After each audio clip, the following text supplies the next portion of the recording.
सिर्फ मोदी शब्द पर एक मामूली टिप्पणी करने की वजह से राहुल गांधी की आज जो सांसद की सदस्यता है वो रद्द कर दी गई है और राहुल गांधी अब अयोग्य घोषित हो गए हैं। और इसके बाद जो है राहुल गांधी को लेकर के सोशल मीडिया पर कई चीजें लिखा जाने लगा है। लोग कह रहे हैं, लोग लिख रहे हैं कि विपक्ष को जो है वह देश में किस तरीके से खत्म करने की कोशिश की जा रही है, विपक्ष को मिटाया जा रहा है और ये जो सत्ता है नरेंद्र मोदी की जो सरकार है वह फिर से राजशाही जो स्थिति है वो कायम करना चाहती है, वो लाना चाहती है। आपको बता दें कि राहुल गांधी पर मानहानि का एक मुकदमा दर्ज किया गया था और राहुल गांधी पर मुकदमा ये दर्ज था कि राहुल गांधी ने मोदी शब्द को लेकर के जो है वह टिप्पणी किया था और उस टिप्पणी की वजह से राहुल गांधी को कोर्ट ने आज 2 साल की सजा सुना दिया। और कोर्ट ने 2 साल की जो सजा सुनाई है ये ऐसे मामले में, मानहानि केस के मामले में जो सबसे अधिकतम सजा है 2 साल की, वो सजा राहुल गांधी को सुनाया गया है। इसके अलावा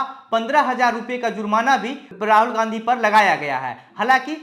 सजा सुनाने के ठीक 27 मिनट के बाद ही राहुल गांधी को 30 दिन के लिए जमानत भी दे दिया गया है ताकि राहुल गांधी हाईकोर्ट जा सके, ऊपरी अदालत में जाकर के राहुल गांधी इस अदालत के जो फैसले हैं उसको चैलेंज कर सके, उसको बदलवा सके, अपने पक्ष में कर सके। और इन्हीं चीजों को लेकर के आज हम इस वीडियो में विस्तार से चर्चा करेंगे। लेकिन उससे पहले नमस्कार, मेरा नाम घनश्याम सिंह है और आप द बिहार प्रोजेक्ट देख रहे हैं। दरअसल राहुल गांधी का जो संसद का जो सदस्यता है वो रद्द इस वजह से किया गया है कि राहुल गांधी ने कर्नाटक में 2019 में एक चुनावी सभा को संबोधित कर रहे थे और वहां पर राहुल गांधी ने कहा था जो सभी चोर है उसका टाइटल जो है वो मोदी ही है। उसमें राहुल गांधी ने ये कहा था कि जैसे आप नीरव मोदी की बात कर लीजिए या फिर नरेंद्र मोदी की बात कर लीजिए, तो जो भी लोग हैं चोर है उन सभी लोग का नाम जो है वह मोदी ही है। और इसके बाद से ही जो पश्चिम सूरत के जो विधायक थे एक पूर्णेश मोदी, उन्होंने जो है वह राहुल गांधी पर मानहानि का मुकदमा दर्ज करवाया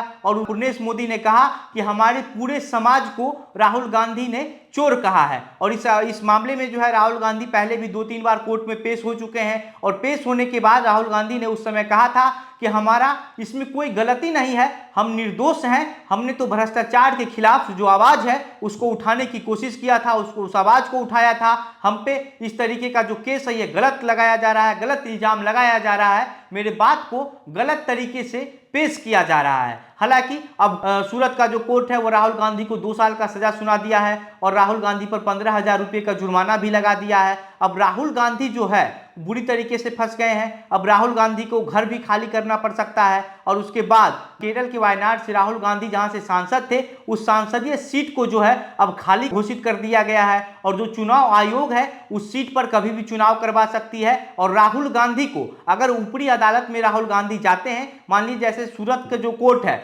निचली अदालत जो है वो राहुल गांधी को सजा सुनाया है और इस सजा के बाद जो है राहुल गांधी अगर इस अदालत के इस फैसले को चैलेंज करने के लिए हाईकोर्ट जाते हैं और अगर हाईकोर्ट भी राहुल गांधी को इसी फैसले को बरकरार रखती है तो फिर राहुल गांधी को जेल जाना पड़ सकता है और उसके बाद राहुल गांधी 8 साल तक चुनाव भी नहीं लड़ पाएंगे। मतलब कि आप इस बात से समझ लीजिए कि वायनाड का जो सीट है उसको खाली घोषित कर दिया गया है कि उस सीट से पर जब चुनाव आयोग चाहे वहां चुनाव करवा सकती है। और अब राहुल गांधी जो है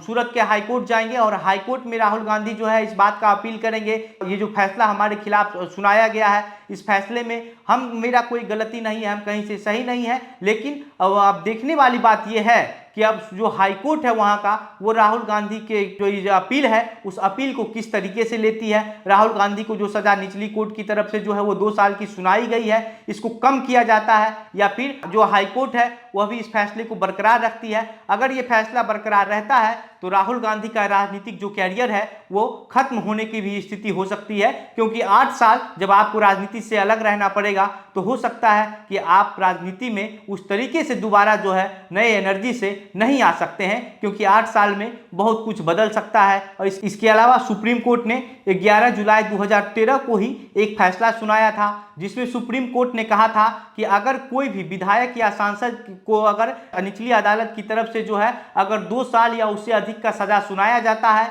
तो उसी समय से जो है उस सांसद या विधायक की जो सदस्यता है वो रद्द कर दी जाएगी और उस सांसद या विधायक को अयोग्य घोषित कर दिया जाएगा, मतलब कि वो उस पद के लिए योग्य ही नहीं है। और इन चीज़ों को लेकर के जो है अब राहुल गांधी का जो है इसी फैसले के आधार पर जो है राहुल गांधी को भी अयोग्य घोषित कर दिया गया है। लेकिन 2013 से पहले जो है वह ऐसा नियम था कि कोर्ट का आखिरी फैसला आने तक जो है वह किसी भी विधायक या सांसद का जो सदस्यता है उसको रद्द नहीं किया जा सकता है। लेकिन 2013 के सुप्रीम कोर्ट ने फैसला सुनाया था, उस फैसले के आधार पर ही जो है राहुल गांधी को अयोग्य घोषित कर दिया गया है। राहुल गांधी का जो सदस्यता है सांसद का उसको रद्द कर दिया गया है और राहुल गांधी जहां से सांसद थे उस लोकसभा सीट को जो है वह खाली घोषित कर दिया गया है। वहीं इस पूरे मामले पर अब ये कहा जा रहा है कि हो सकता है राहुल गांधी को अगर ऊपरी कोर्ट जो है हाई कोर्ट जो है अगर राहुल गांधी के पक्ष में फैसला नहीं सुनाती है तो राहुल गांधी की जो मुश्किलें हैं वो काफ़ी बढ़ जाएगी। राहुल गांधी बुरी तरीके से फंस जाएंगे।